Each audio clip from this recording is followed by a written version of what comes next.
Good morning, and thank you all for coming. My name is Stephen Schrank. I'm the Special Agent in charge of Homeland Security Investigations for the states of Georgia and Alabama. Yesterday, Homeland Security Investigations, in coordination with our law enforcement partners, executed a judicial search warrant as part of an ongoing criminal investigation into allegations of unlawful employment practices and serious federal crimes.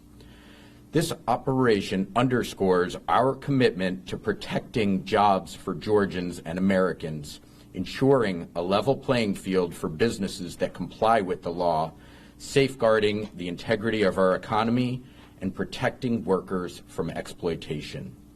The investigation resulted in the arrest of 475 individuals and is focused on ensuring accountability for those who violate the law and uphold the rule of law.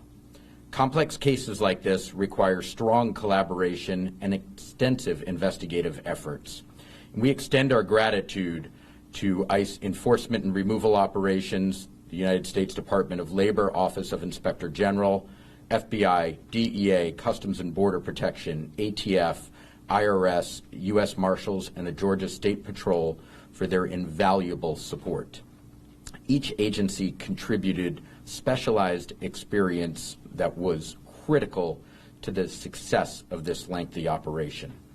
Together, we are sending a clear and unequivocal message that those who exploit our workforce, undermine our economy, and violate federal laws will be held accountable. I'd like to add that this was not an immigration operation where agents went into the premises, rounded up folks, and put them on buses. This has been a multi-month criminal investigation where we have developed evidence, conducted interviews, gathered documents, and presented that evidence to the court in order to obtain a judicial search warrant. Yesterday, we executed that search warrant and gathered additional evidence that will support this investigation. There are no criminal charges being announced today, but this is an ongoing matter. While we were on the premises, we did encounter many hundreds of individuals. Of those, as I previously mentioned, 475 were illegally present in the United States or in violation of their presence in the United States, working unlawfully, who have entered through a variety of different means into the United States, some that illegally crossed the border into the United States, some that came in through visa waiver and were prohibited from working, some that had visas and overstayed their visas. And each individual was questioned on their status, their documents were checked, their backgrounds were checked, and ultimately through coordination of our experts and attorneys in the background, those that were found to be illegally present were then detained and turned over to ICE Enforcement and Removal Operations custody. But this is all in furtherance of the ongoing investigation where we are looking at employment practices. We made seizures yesterday as part of that to gather additional evidence and conducted interviews and are continuing this ongoing investigation. We will take some limited questions at this time. Of the 475, how many were Korean nationals? The Korean media are reporting as many as 300. There was a majority of Korean nationals from the 475.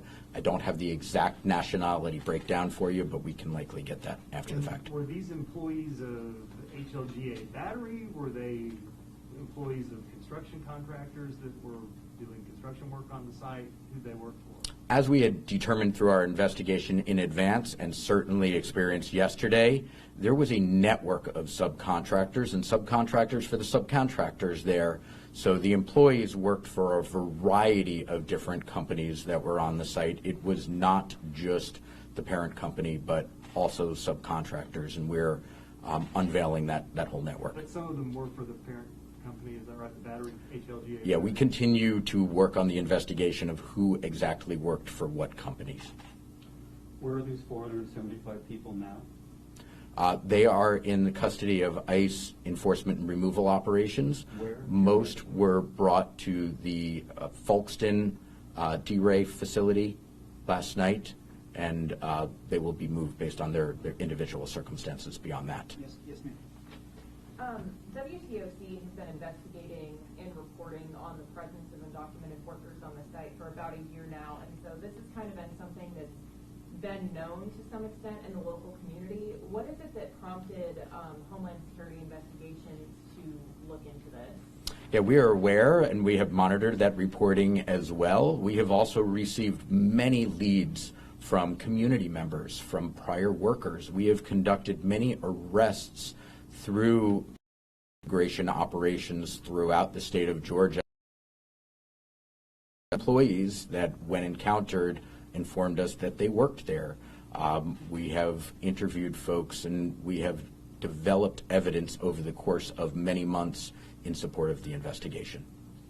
What are some potential consequences that the company could face, or is that something you can speak to right now? I don't want to speculate on ultimate. This is an ongoing investigation. No charges have been filed, so that means that no wrongdoing is being accused at this time. Yes, ma'am. I had a question. Was anyone injured during the process? Did anyone die during the process of this raid? There were no substantial uses of force. There were no injuries reported, other than one individual was overheating a little bit and was treated on scene, and one agent suffered a minor laceration while conducting it, but no significant injuries. Okay, and then during the process, you said this was a multi-month process.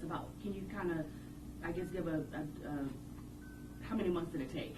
I guess is my question. This has been ongoing throughout this year. So can we say January? I don't have the exact start date of the investigation. Yes, ma'am. How does this operation compare to other operations in the state of Georgia and across the nation? Was this one of the largest ones, or can you kind of give us an idea of how big this was? This, in fact, was the largest single-site enforcement operation in the history of Homeland Security Investigations. Any last question?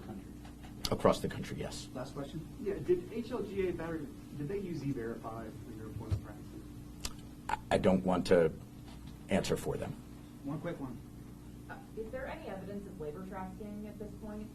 That is something that is always part of our investigations when we're doing employment investigations.